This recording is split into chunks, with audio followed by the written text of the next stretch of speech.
ဟယ်လိုမင်္ဂလာပါချစ်တို့ရေပန်းချက်သေးကျိုးလေးနဲ့နစ်စီပန်းလေးလို့ပြမယ်ဆိုရင်စိတ်ဝင်စားကြမလားကဲကျိုးစီလေးကတော့6 လက်မလောက်ဆိုရပါတယ်နော်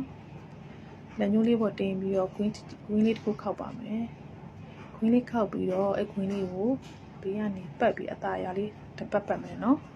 ပြီးရင်နောက်တစ်ပတ်ထပ်ထည့်မယ်ဒါလေးစောင်းပြီးထည့်သွားရုံပါပဲ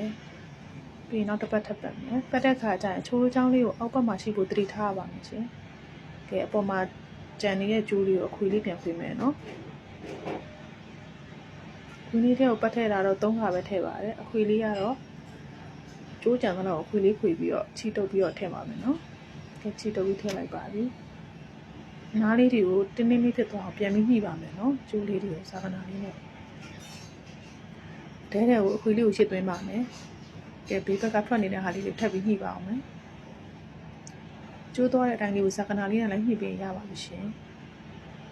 မြန်လဲမြန်လွယ်လှလွယ်လဲလွယ်လှလဲလှတယ်နှိစီပန်းလေးပါနော်ကဲပြီးသွားပြီဘယ်လောက်မြန်လဲ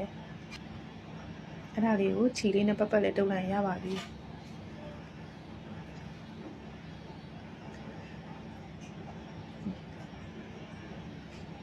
အနာပတ်လေးကိုအခြီလေးနဲ့တစ်ချက်စီလိုက်ပြီးတုပ်နိုင်ရပါပြီရှင်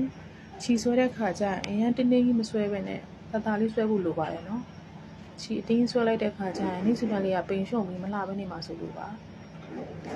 သားလေးဆွဲပြီးချီလေးထည့်အောင်တော့ဒါဆွဲပြီးနှိစီပန်းကိုကြွကြွရလေးလုပ်လို့ရပါတယ်ကဲနောက်ဘက်ကိုအချီထွက်ပြီးရင်ကျိုးလေးခောက်သိမ်းလိုက်ရင်ပန်းလေးပြီးပါပြီနော်ကျေးဇူးတင်ပါတယ်ပန်းချစ်သူတို့ရေ